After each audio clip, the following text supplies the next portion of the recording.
We'll begin with the Charter Authorizer Annual Reports and Updates. You have been given reports and you've had them for a week. So the operators have indicated that they may be brief in their remarks. And join the conference. So first we have Grace College. Hi Welcome. there. My name is Dennis Duncan. I am new to this position. In fact, you'll see the slide actually doesn't have my name on it. It has Dr. Lori Owen's name. I have replaced her in this position at Grace. I mean, she's still at Grace. But our charter school office is moving from the School of Education to the School of Adult and Community Education, and it will be my responsibility going into the future. I know you have this report, I guess, and it's only a few slides long. We have only this one school, it's Smith Academy. And I'll just sort of flip through these slides. I don't want to hold you up any more than I have to. But if you have questions, I would be glad to try to answer them. I would say, looking at this school, ISTEP scores are certainly a concern. I know they're working to improve them. We are one of those atypical configurations you were talking about a little bit, so there's no graduation results there. You can see again Dr. Lori Owen's name there, Dean of School of Education. My name will be, we had sent this slide. I'm so new that the slide was sent before I was hired. So, do you have questions for me?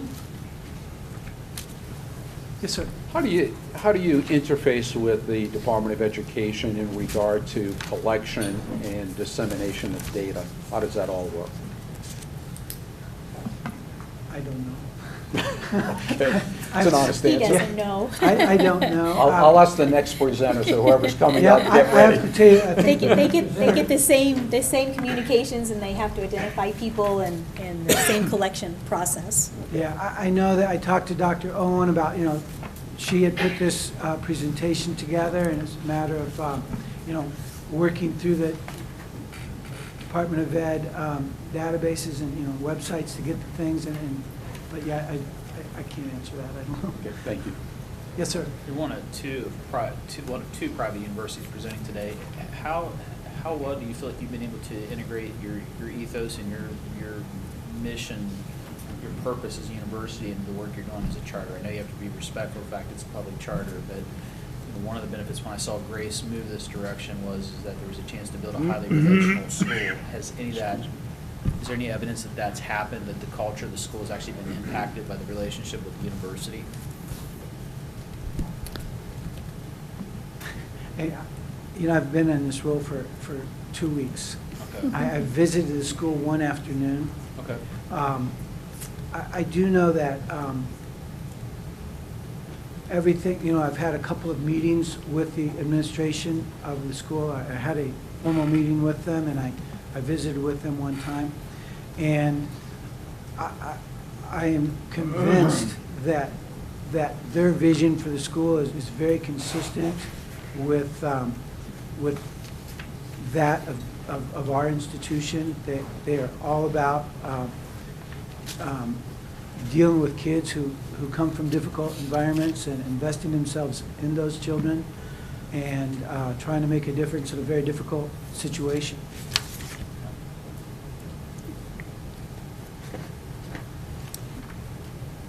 I see that the enrollment was 69 students in 2012-13. Are you aware of the enrollment last year? I'm sorry, This year? I don't. I No? could get that information. That's but- okay, I'm sure we have it.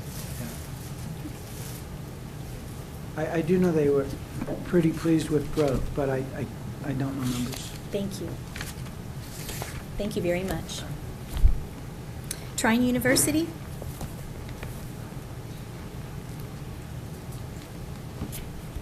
Hi guys, I'm Lindsay Omler from Trine University. Like Denny, I've been in this position for all of 3 weeks maybe, so Oh my I'll do my goodness. best to answer questions today, but we'll see what you're going to throw at me. So really quickly, I'm just reporting, I know we don't probably want to spend a ton of time, but talking about our school's vision and mission, I know a question that was just asked to Denny was something about how have you been able to incorporate your school's vision into the schools that you authorize. One of the things specifically that Education One and Trine University are looking for when we're authorizing schools is schools that are onto something innovative, right? So we're not just looking for typical schools. We really want to serve a need, but we want to do it in a different way. So that's just something I wanted to share with you today. Education One was established in 2012, so we're fairly new to the game. We have 3 voting board members. All of this information I'm sure you can read over if you'd like to. We charge 3% of the basic state grant per statute. And the year that we're reporting on, we only actually had 1 school, and that school is Indiana Cyber. Currently, our portfolio is 4 schools, but Indiana Cyber is the one we're reporting on for this presentation. And that's an online school. So if you're not familiar with them, they actually have learning communities throughout the state, but they're all online, and they are K through 12. Looking at their data is actually a pretty quick slide to review because they were very small in 2012-13. Their enrollment was only 80 students, K through 12, so none of their data could really be disaggregated. They had fewer than 10 students in every grade across their entire school. So you can see, though, this year they specifically were were called out across the state for being a top 10 charter school for their performance in the state. Math results were 77.3%. ELA, they were the 80 percentile range, and combined they were 72.7. We had 1 student graduate in 12th grade that year. That student actually graduated with a Core 40 degree and then also was able to take dual enrollment credits through Trine University and is currently pursuing a 4-year college degree. And then breakdown of our administrative fees. You can see again our monthly invoice amount because we did just have 1 school and their enrollment was very low. We were making less than $1,000 per month at this time. So, Yeah. what are your growth projections or aspirations? Well, this school specifically is projected this year to be around 1,000 students. They've actually expanded rapidly. So last year, I believe their enrollment was around 200. That's not the exact number, but it was close. And then this year, they actually have been working in adding learning communities across the state. And so a learning community, essentially, this is the best way I can explain it, is a building of people where students are able to come if they choose, but it's still online learning and questions are able to be answered by a facilitator if that's something that works for them, or they can still continue learning from home. So the learning communities that they have built have actually really increased their enrollment significantly for this school year. How do you market? How have you had that growth so suddenly? Yeah, so I don't specifically market. That's something the school does at their level. But they actually worked, are you familiar with Duggar Community Schools? Duggar Community Schools have brought quite a bit of enrollment to them this year. So that's specifically how their enrollment has grown so much. They opened a learning community in Duggar. Yeah. Actually, my question does deal with Duggar Okay, I hope I can School. answer. And it's my understanding that the Indiana Charter Board did not grant them a charter. And you have granted them a charter. So obviously I'm concerned about consistency throughout the state on who we authorize as charter schools. Can you give me more information about why the charter board did not authorize them? They came to you and you did authorize them? Sort of. So part of what you said is accurate and part is a misconception. I Okay. can clarify the misconception. I can't really answer the part about why the state charter board didn't authorize them. I wasn't here for that. So I'm not really sure what the issue was there or why that happened. But what I do know is Duggar had a school basically that was closed down. They felt like because their school was closed, their community was going to essentially die off, right? And so what they did, they sought out other authorizers. They were not granted a charter, from what I know. We did not grant them a charter, so they do not have their own charter. But what did happen was they decided to partner with Indiana Cyber. And so now there is a learning community of Indiana Cyber that is located in Duggar. So what Indiana Cyber did was purchase a building for $1, and they've now located their learning community inside Duggar's old school. But there is no new charter that was authorized. So this is an Indiana Cyber learning community. Related question, it's my understanding that Trine has authorized 2 other charter schools that Ball State withdrew or revoked their charters. And again, I'm curious about consistency throughout the state among our authorizers. What happened there and sort of what's the story? Well, I can specifically speak to one of them. Yes, Ball State did revoke their charter, basically, or actually just not renew their charter at the end of Okay. their term. And we did pick them up. That all happened long before me, so I can't speak to why exactly that happened, but the other school, specifically in Indianapolis, was not up for renewal. They actually were going to be up for renewal in the year that we decided to take them on. So Ball State did not revoke their charter or not renew them. They just switched, basically. They were looking for more of a partnership, which is what they believe they have now with us. So one of the schools, yes, absolutely, you're accurate. The other one, Trine, took them on while they were still with Ball State, technically. They were in their renewal year. Yeah. I would ask as a board at some point down the road, maybe a future meeting, we need to look at consistency of application of all these authorizers. I'm fine with them authorizing charter schools, but we want to be sure charter schools are not shopping from one to the other to find the best deal with maybe lower standards here or higher standards there. We And I just believe- need to have a discussion, not an action item Yeah, on that. I believe as authorizers, we're trying to do that ourselves, to be honest with you. Since I've been in my position, which obviously has not been very long, we've met multiple times as authorizers. We just met a couple weeks ago, called it an Authorizer Alliance meeting, and we're talking about making sure we're making consistent decisions and making sure that our policies are all aligned. But knowing that there's a reason that there are multiple authorizers around the state, we don't want a one-size-fits-all model. And so Trine does offer something different to schools that other authorizers might not offer. And that's something that makes us stand out, I believe. Is there a certain person who's leading that initiative? If it is, maybe give the name to Bob on our staff, and maybe we Yeah, can invite that absolutely. person in. We would certainly provide momentum to that group to continuing to meet, and maybe by getting updates every now and then, that would help the group move along. Yeah, she's super organized. I'm sure she'd be willing to share meeting notes. Great, thank you. Yeah, no problem. Thank Any you. other questions? No problem. Daleville Community School Daleville School Corporation.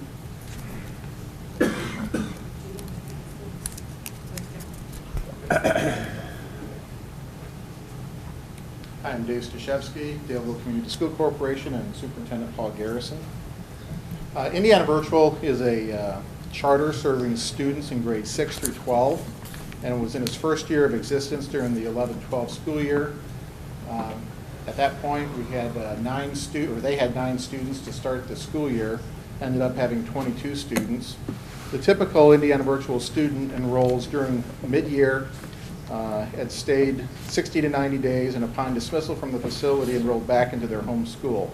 Their demographics are changing as they progress and grow larger, but for the most part, a lot of their students are students who are in institutions throughout the state that are hospitalized for 30 to 90 days, and by virtue of that, the school has limited access to them on a regular basis, which also presents a little bit of an issue regarding their standardized test results. As you can see, there are not any standardized test results for the 11-12, nor were there, well, actually, there was one for the 11-12, that one student did pass. Then the 12-13 school year, of the 55 students that were enrolled that year, only 4 were in I-STEP grade levels, and 1 was in a grade level that took the ECA. So because of that, there's no growth or improvement data to show for Indiana Virtual yet. Their attendance rate, being in a virtual school, was measured by them as 100% by the daily enrollment or daily logging into the computers by the students. They did not have any graduates during the 11-12 school year, but last year they did have 7 students that graduated. We have currently, for enrollment this year, or during the 12-13 school year, had 116 students enrolled during the course of the year. 41 students were on the first ADM count day. 60 students on the second ADM count day, but that also includes 97 total during that time frame because of withdrawals back and forth between school districts. And they ended the school year last year for the 12-13 school year with 69 students, 116 including all the withdrawals. Any questions regarding, yes? What led Daleville to create a virtual school for students in treatment facilities? They came to us and asked us. They presented what the issue was. I was brought on board as a consulting position with them early on in their process. This was about a year and a half before the state board elected to change the rules on the charters, and the state law came into play. So for about 18 months, this group had been working through figuring out how they can do this. They brought me on board as an educational consultant, and through that connection, at the end of that time, they asked us if we would be the charter for that particular organization going forward. What's the organization? Indiana Virtual School. Oh, Indiana Virtual. Could Daleville schools have accommodated those same students in your school district without creating a virtual school? Well, they're from all across the state, and we're just in a small corner of Delaware County. To kind of give you, this could be a long story and a long history that you might not want to hear today. Some other time. But let me say this, that the school, our vision when we agreed to the sponsorship was Indiana Virtual uses the Florida Virtual curriculum. Florida Virtual has 90,000 students enrolled in Florida. It's good curriculum, it's good online coursework. Daleville Community Schools is a very small corporation with a junior, senior high school. We're close to 400, 6 or 7 through 12. So curriculum is a challenge, particularly with AP, dual credits. And so we looked at it as a chance to use some of the same courseware to give opportunity to our own students. So it was that kind of relationship that we were trying to develop. Now it's kind of been a rocky road for Indiana Virtual because they did not receive startup grant money. So if you know how state funding works, they've been at the mercy of only funding that comes through their ADM counts, and the 16 students that start up, that doesn't translate into much money, and none until the following January. So it's kind of been a rocky road that way. And so we've kind of been patient as a sponsor, we've been helpful. We've got a lot more oversight currently than we've had previous years, just because of enrollment. This year, I think they're projecting enrollment in September of almost 500 students, which is a market increase.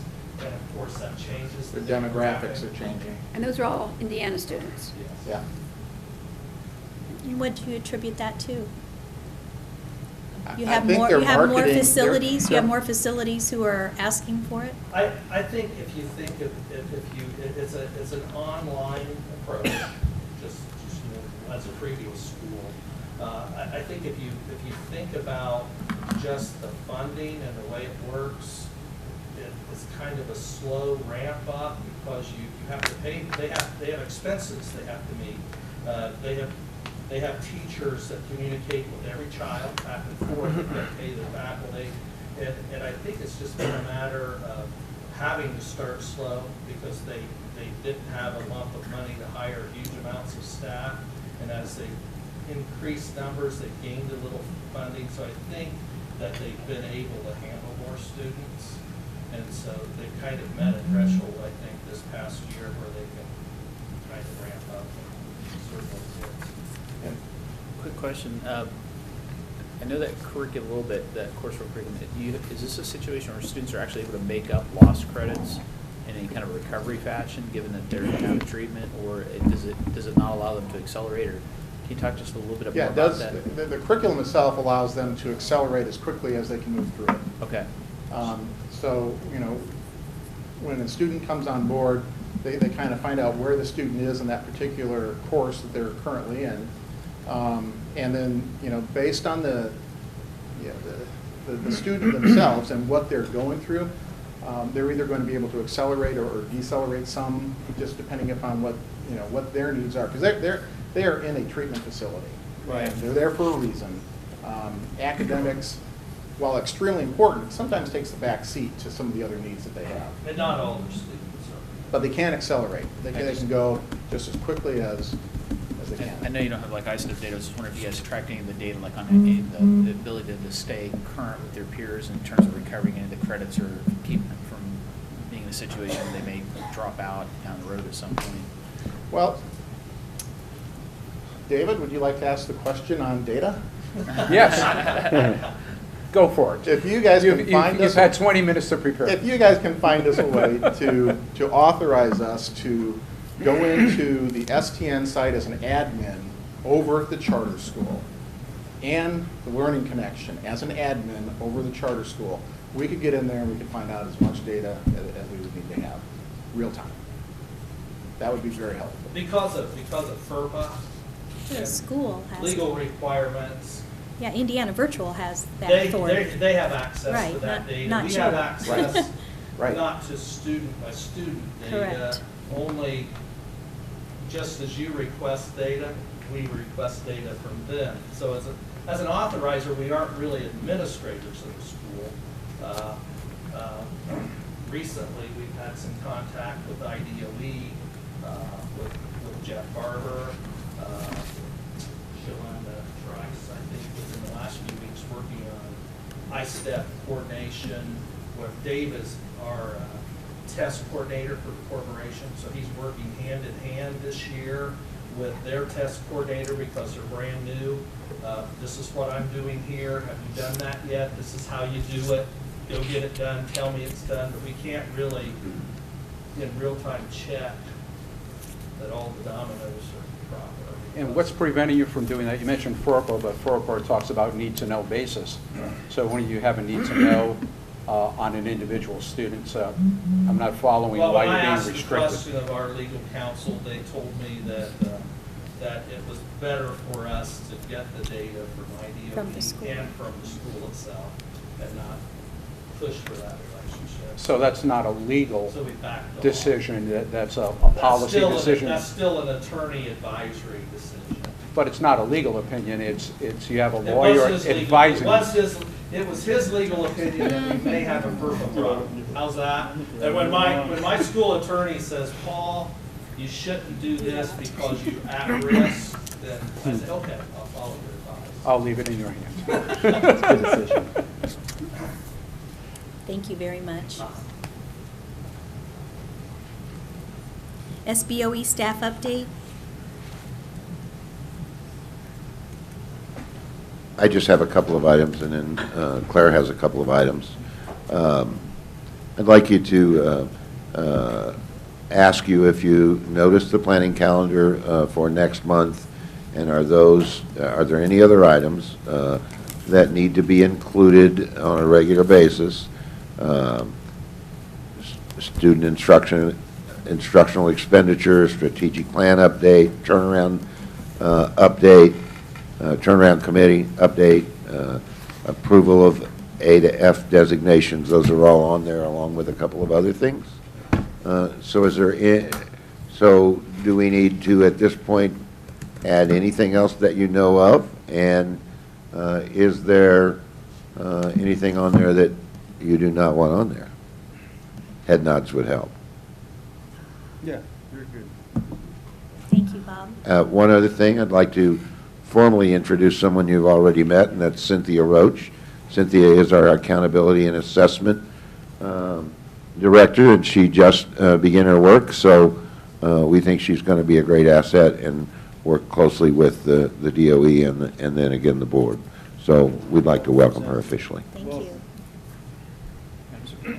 Yes. Do we have an update yet on whether or not there will be a meeting on the 1st? If we did, I may have missed it and all the stuff. We're getting ready to talk about our calendar here Okay. at board Thank you operations. very much. Great. Well, at the last meeting, we ran out of time due to the length And so we limited the conversation that we were going to have around accountability. And I think that Debbie actually added this, so maybe we could come up and do this together. That was what I wanted to talk with you about today. I'm a member of the A-3F panel along with Carrie Wicker, and at one of our last meetings in June, Michelle McCown and I presented the timeline by which the board is supposed to adopt rule language and begin the public hearing process, et cetera, to come up with final rule language, which we recommended no later than March, so that the DOE then could send all that information out to schools, provide professional development over the summer, and make any system changes that it needed to, so that schools knew how they were going to be held accountable for the upcoming school year. So as you saw just today on atypical configurations, whatever we come up with our language, this is going to be a lengthy conversation. The current rules took 18 months to get it adopted and developed and put in place. And I shared with the panel, and I just want to share with you, that I'm concerned about where we are with the timeline. And I have been talking with Debbie. At the last meeting, I briefly mentioned to you that we were using the delegated authority from the board to extend our contract with Damien Fedeventer, the growth expert who helped us develop our growth model, to come up with some recommendations for us, taking a look at other states. He works with 20 states in total around the country. Everyone is going through the same change with more rigorous standards and different assessments and challenges related to growth when you change assessments. So he is in the process of doing that work. He's going to deliver a report to us in mid-September. And what Debbie and Damien and I had talked about, and I know she was able to speak yesterday with the superintendent, so would love to hear how that conversation went at the department, was having the panel and the board actually interact together, since you have not had that opportunity to hear about the work of the panel. I stopped counting, but I know we've spent over 100 hours in panel meetings. We've come up with some recommendations, but they are not finalized. And some of the information that came out at one of our more recent meetings was, when you start to change growth, it has far-reaching implications for accountability in Indiana. So for example, with our growth right now, that's included obviously in the A through F calculations. It's part of the educator effectiveness ratings, which are included in compensation models, which are part of collective bargaining agreements. They're included in the charter authorizer contracts with charter schools. Those are 5 or 7 year contracts. So there's very far-reaching implications if you make changes. And even just using REPA as an example, the board spent months talking about that, making changes, coming back. I am just concerned about where we are with the timeline. And did, again, talk with Debbie and Damien about a possible solution would be to have, I hate to suggest it, but a special meeting, perhaps October 1st, when we were already scheduled to have a meeting. We're now going to talk about moving that for the A through F grade placement category purposes, where we kind of dive into the policy guidance from the board. Some of you were here when the current rules were promulgated, some of you were not. So I want to make sure that we're engaging with you sufficiently to get the guidance that we need, so we can make the technical changes, come back to you, say this is what you said from a policy standpoint, this is what it looks like, and then we can actually write the rule to begin the rulemaking process. So I wanted to make sure you were aware. We didn't have a chance to talk about it in depth at the last meeting. Give you an update on Damien's work, and I would welcome the superintendent's comments. I know she and Debbie were able to speak yesterday about what Debbie and Damien and I had talked about. So in essence, we're waiting for Damien to finish some growth calculations for us so that the panel can meet again. So that's our first priority, is to get that completed, because we have information to take back to the panel. And so we know that October 1 is available. It can be available for us to have that dialogue, or we could run a study session prior to the 15th meeting, even the morning of. And go ahead and talk about those things. So let me ask you a question, Claire. We had set October as being our time to actually have language written. Is there an issue with actually having the language in November, or is it necessary that it actually be written in October for our review? Well, since the board has not yet engaged in Correct. the policy details, I think we need to get the policy guidance so that we can actually work on the technical side. And that's my preference. And then write the language. I think that November, if I recall correctly, I think November 15th, maybe it might be December 1st, is the deadline in statute when we're supposed to have a rule. And then that begins the public hearings, and then just like we did with REPA, you go back and forth and you make adjustments based on the public comments that you got through the public hearing and online comment portion, so I expect this will take us several months once we I have those hearings. I also think that we can go ahead and begin writing rule information based upon pieces that we already have in place through the panel, so that we have something to have dialogue about rather than just conceptual pieces. So I think we can kind of do both as we're kind of going through, similar to what we did perhaps with REPA, so that we can make sure that we have all the pieces in place that we need to have in place. So we have a meeting left, one last panel meeting, we feel, to actually make our final determination pieces. And then we want to make sure that we come to the board with the proper information.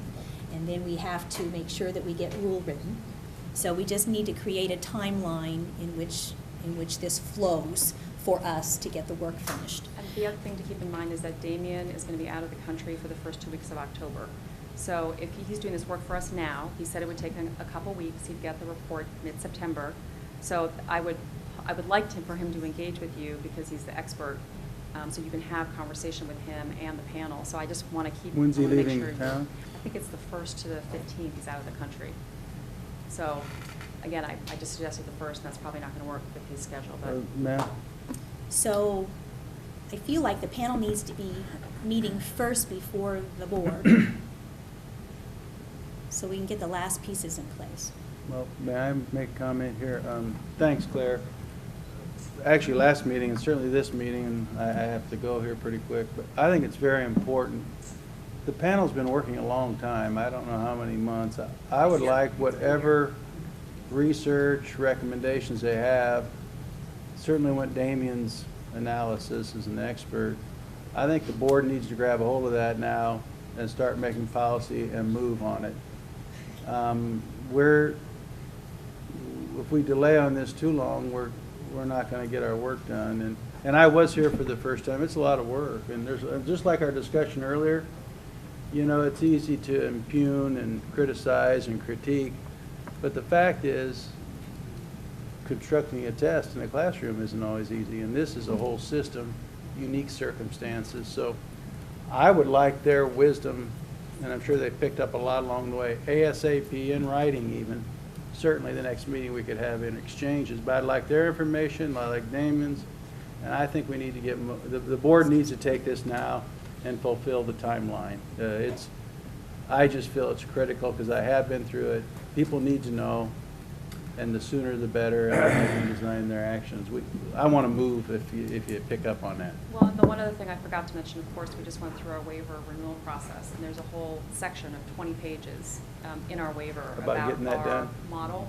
So we will have to go through our federal liaison and then the peer review process for any changes that we would make.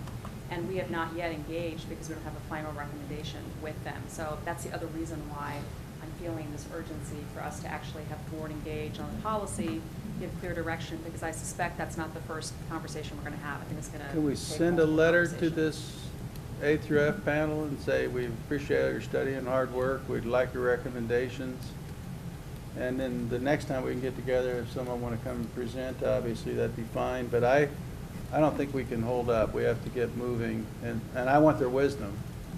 More than minutes, I'd like it cold a little bit, but if they could get a formal request, we need it by X date, and then it'd be around Damien's information, and then we get moving and clipping along here. See if he could leave the country the 2nd, we could have a meeting the 1st. It's a beautiful airport in Indy. You can fly out of there. It's an international airport.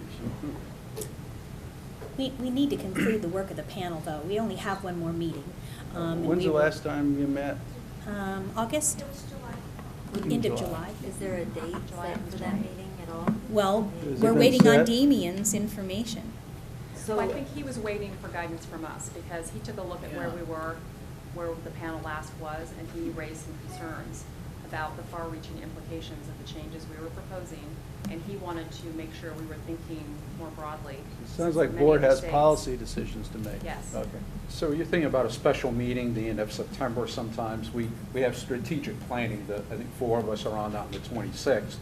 It might be advisable maybe the 25th, the day before 24th, To have a special meeting, is that what you're recommending before I hate to Damien? recommend that because you all put so much volunteer time into the board, but that would be one solution. The other might be to delegate to the strategic planning committee to dive into it. There are 5 board members on that. I think we need to have the conversation in September and have the panel come to some, wrap up its work, so the board can then start to engage deeply. And I will tell you, as being a member of that panel, and Carrie joined recently, is that we've explored lots of options, and I think you should benefit from the work and the thinking that's gone into it, and the things that they discarded, and hear why they Right. discarded it. Right. I think all of that would be really helpful for the board to hear. So you're saying a joint meeting where there's interaction, we can ask questions. I would advise that also, because getting a written report, you can't ask questions, you can't figure out the rationale. So being all in the same room. I would hope the full board could do it, but short of the full board, strategic planning would be fine, but it's so important. I would not want to exclude any board member that's not on strategic planning that would want to participate. Does that call for a special meeting, or is that how that would work? I think because our next meeting, we're going to talk about this, or I'm jumping the gun, but because of the A through F grades, Debbie had requested that we move the meeting to October 15th. That will give them enough time to run the appeals and actually have the grades for the board to place folks in their categories October 15th. So that would free up October 1st, but it depends on Damien's travel schedule. And so I would recommend probably the end of September. So end of September or October 1st, not both, you're saying? We could do both, because it just depends on if you want to engage with Damien or not. If we could How double long will we check. need? How long would I it think if we take? structured it in a targeted way and walked through what happened with the board, and then hopefully, depending on what Damien produces for us, since we haven't seen it yet, I would say, 3 to 4 hours, we could really dig in, understand, and then start to provide some policy guidance to us. And we could ask you some targeted questions to make that easier. I was going to say a half a day. We could check on the first. It would be nice because Let's lay plans. because we have the date. It would be nice. I would rather check with him on the date, and then if that's not possible, The other thing we could do is ask Derek Briggs, who is not Damien, but it actually kind of might be nice to have somebody who's independent to come and opine on Damien's report, so we can also explore that too. We're trying to figure out what is, right? So what is someone from the panel, as many panel members as possible. And then isn't Damien responsible for doing the what is? We're not looking for a critique at this point. We don't have the foundation of what is. Right, well, Debbie has done a lot of work, and then Damien kind of checks it and validates statistically. Okay. And then he works, like I said, with 20 states. So that's the value add that he provides. If I may interject, I think the biggest component we're working on through the accountability panel is really this growth metric. Correct. And as Claire stated, we've really gone through various metrics of growth and have weighed a lot of different options. We've definitely engaged Damien to validate each of those options and provide feedback for all of those options. So one component or one section of the report that we asked Damien to put together is to really go through all of those different options that have been validated by Damien and provide feedback in one report versus the multitude of reports that we've presented to the accountability panel. To really sum that up into a single report, as well as work through our final model that we've presented, which we call D. There's been A, 1 through 7, and D. It's been a lot of models. It's been a lot, so we're on to A lot of D. calculations. The D model does actually incorporate a component of the student growth percentile calculations as an observed growth metric, but also utilizes the categorical status to determine goals for our students. So we do have a board on evaluating that as well, and providing that information back in this report as well. Could we So- all get copies of the latest working document? I think that'd be helpful. Yeah, I'd like to read. Probably without a good summary, it won't mean much. And in fact, I'm not sure we didn't send all that out to you. We actually have given you updates each month. I'm not sure if you've read them, or we haven't necessarily gotten to the agenda item, at least the last time. But we've been giving you the updates, and we've been giving those to you. And I think I just want to see I don't even have a clue what it's going to look like. I just like to see what the, We Why don't we we need, finalize it yet? we don't need big chunks of information. We need models that we can start evaluating, knowing pro and cons, because it's time for that. I mean, we've had a committee working for over a year to debate and theorize. Now we have to start getting structured. Superintendent Brooks' point a while ago, a lot of the components are very similar to what we see So in Right. other words, Yeah. how we determine the cohort of students, how we Sure. determine who passed, doesn't pass, the pass percentage, participation, et cetera. A lot of those components stay the same. They're really not altered from the. So there was some wisdom in our original plan. So I hear we're going to look at October 1. If that doesn't work, we'll look at a date towards the end of September, perhaps the 25th. I would like the whole board to be part of that conversation, not just a small group. Because at some point, we're all going to need to be knowledgeable about it in some fashion. And then I will go ahead and work then from the panel standpoint. May call the panel back together prior to the meeting that we have here at the board, so that we've got everything in working order. And then Debbie will continue to work on the work on your pieces. I know that you've got underway. And just to clarify, the board does like the idea of engaging with the panel during that special meeting, so you can hear from them. Is that correct? Absolutely. Okay. Sure. And if they could, what they put in writing, if it's organized a certain way, I'd ask board staff and certainly Debbie to bring it to us in a way that it gets queued up, if I might say that, and it puts a framework and structure to it, so we can tell its fairness and the concepts and the mathematics connected with it. Thank you. Okay, I think we have a direction. Oh, Brad? Just on that structure when we engage the panel, I really hope that whatever the format is that's agreed to, we will have the opportunity to actually ask members of the panel and not just one or two representatives, because I know there was a presentation, it seems like it was last fall. November. I had members of the panel approach me and were frustrated because they wanted to speak, they were sitting in the audience. That, I think it was made pretty clear, I think we want to engage them in a dialogue, so. And we're good at dialogue. Thank you. Good So job. we've done that agenda item. Turnaround committee update. Very quickly, there's very great first meeting, very efficient. We had wonderful presentations. It was very clear there was a distinct, the turnaround deal comes down to two big deals. There's a principle where you let subsidiarity rule. Run the school closest, the authorities to run the school should be closest to the students in those communities. However, as a state, there is a moral obligation to make sure no child goes to school that is repeatedly and chronically failing. It's just too unjust. It always has been. It's brutal in today's modern world. It was also very interesting to go back to history and see who introduced the legislation and how many people voted for it. It was Democrats, and it's not a political issue. It's bipartisan. Everybody thinks it's a matter of social justice that every child gets to go to school that we know works. And if it does not work, to speak against going in and acting in a responsible way as an adult is an abdication of leadership. And so it's a little surprising now in the back end, people act like it was a political issue. I find it that's discouraging. But the history of it, Democrat introduced, Democrats, Republicans voted for it together. The basic premise is children should not be forced to go to schools that do not work. Today we had a little example on display of what we learned. Clarity, roles, authority, who's going to do what and how you're going to be accountable. They want everything cleared up and tightened up in contracts and arrangements, and they want speed. If you go too slow, children and communities get hurt. Then the big deal that's going to be very challenging for the board, it's very interesting, and working with the legislature, frankly, it's more of a systemic problem than it is a school problem alone. So context and thinking in systems. So most of the schools that have chronically failing are high schools, and it'd be like declaring the end of the assembly line.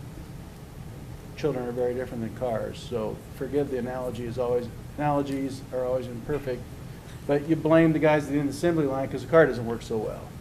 Well, they're part of a system, and the system has empty spaces and conditions that they're worrying about. So taking over one school and keeping that very same configuration is a questionable, it's very questionable if that'll ever work.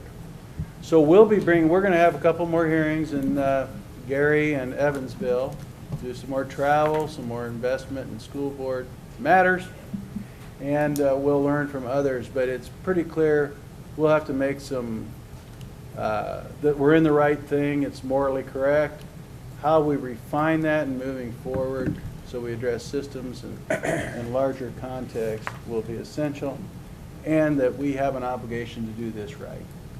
And we need to stand up for what we do right. Help districts. So by the way, the other thing was highlight, we helped the districts that were in trouble mightily. Tons of money, consultants, years of transition. It's all documented. So people say we didn't help them enough. That is also a silly claim. It's not correct at all. There was a lot of help given. For whatever reason, it could not be turned around. And we had to step in and do something differently. Have we done it perfectly? No, we're in the right direction. By the way, the original list was almost 30-some schools.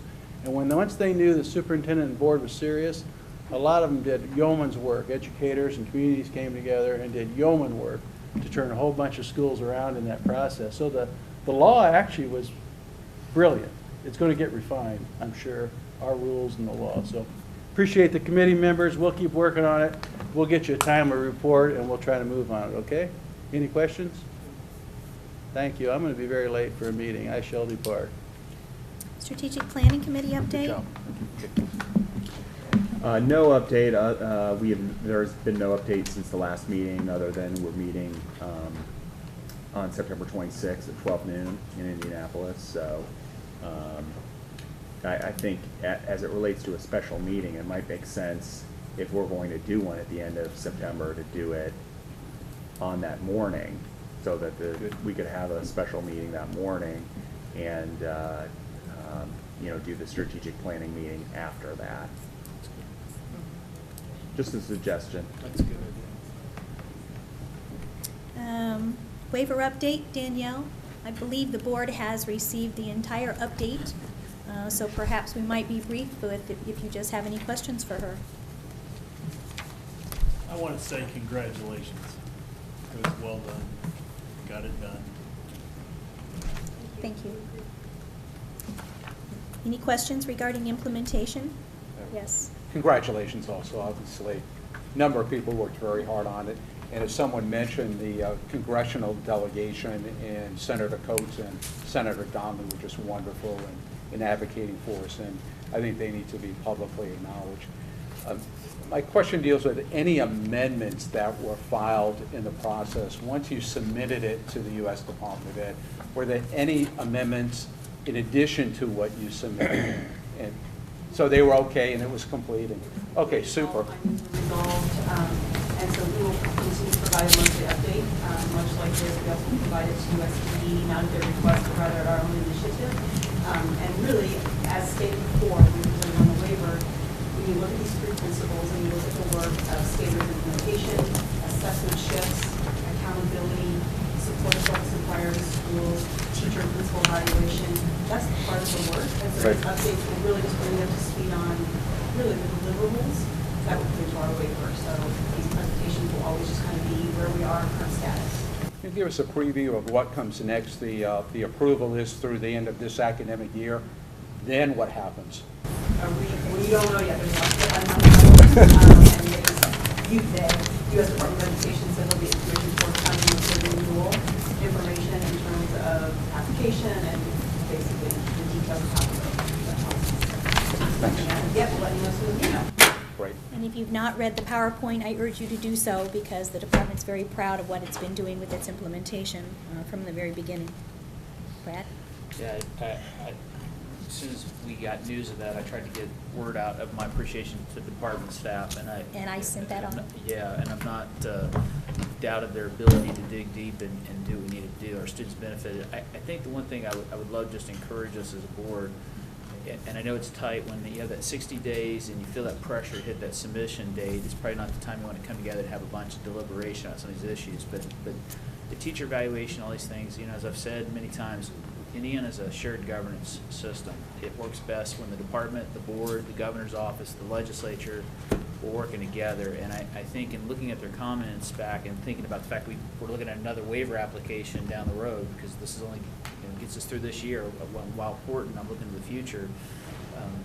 I would love to see the board, the department, however we can engage in meaningful ways so we don't find ourselves in a situation where we found this pressure of trying to solve problems against the time clock. I'd really like to see us be thoughtful about that, and especially around teacher evaluation right now. And even though we may not legislatively be able to fix all that, I do think this board can be a catalyst for some of those conversations.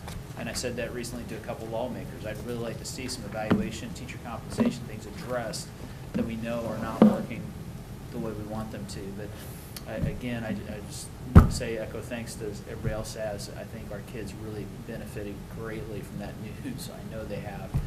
Particularly schools around the state, but schools that I know well in District 6, I think we're very concerned if they lost the ability to have intervention because of the having to use those dollars in other ways. It would have been very detrimental to our schools. So again, appreciation to the superintendent and to the staff.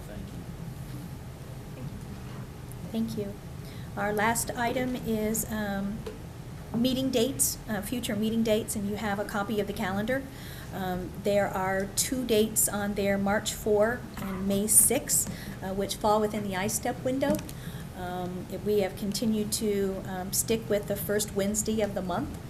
So I was looking at the calendar that we just approved and extended, but it still looks like perhaps the second week in March and then moving the May 6th one to another date too. Might be appropriate. So if it's okay that the staff work on setting a different date for those, and now in light of the window that we just approved, extending those dates, would that be acceptable? All right, we'll let the staff get back to us then. And then we'll also get back to you regarding special meeting, regarding accountability, and we do have a meeting date set on October 15th, 2014 for a State Board of Education meeting. Okay. All right. I have. Yes. Oh, so sorry. No worries. Oh, so sorry. That's okay. Save the best for last, I guess. Thank you.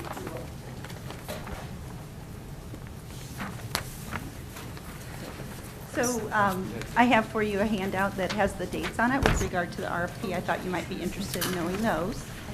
So it was released on August 27th. And tomorrow, actually, there is a pre-proposal conference for vendors if they're interested in more information about how to submit all of the documentation for their proposals. So it's really just a straight Q&A about the process of submitting proposals if they would like to bid on it. The deadline for them to submit their questions is September 10th, and then we'll be busy at the department responding to those questions in writing. But if you have questions for me about the timeline, I'd be glad to answer those. I remember last month, you might remember 2 gentlemen from the Department of Administration were here and talked with you about the timeline and the process. That's good. Thank you very much. Michelle? Go ahead, Brad. Just real quick as we look at this, where are we at with the status of 14-15? Is that contract still going through approvals? Is it done? It actually came back today with signatures from CTB, so. Finally. Yep. Got an that's email done. while I was sitting So that here. was- Yes, okay. thank you for asking Thank about you. it. Any Seeing other- no more business to come? I have one question. Yes? Seeing that it's September, I'm interested in understanding if the department is preparing a legislative agenda, and if so, what are you focused on for next session? Haven't begun that conversation quite yet, Okay. so, but we will. And Can I our make a comment on that? legislative liaison. I would hope Okay. that we would have our own legislative agenda. Yeah, I was And gonna- I certainly appreciate what the department does, but I would hope we would create a small group of us, maybe a subcommittee or a group interested in meeting within this group. I think we may have some topics that we would want to submit independently. And so I would ask staff to work with us on creating a subcommittee or an ad hoc committee or whatever is within our rules to do, at least for consideration. Well, I would suggest that we use the strategic planning committee for that. Okay. And that was actually something I was just deferring on. But I think, given the timing, I think it's really important for everyone in this room to be focused on the upcoming legislative session. There's a lot that we need to be looking at, and I think, time is short. That's exactly Believe it or not, time Absolutely. is short.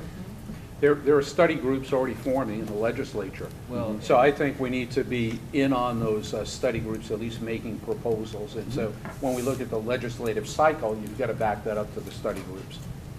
And at the department, we've actually been having conversations within our different divisions about that. And I might just add that for assessment, for example, we want to make sure that the legislation matches the grade levels that you've approved in your recent resolution. So that would be, that's a very minor change, but that would be something that would be on our plate to talk about as well. Thanks. Thank you very much. Do you have a motion to adjourn? So moved. Second? All those in favor say aye. Aye. We are adjourned.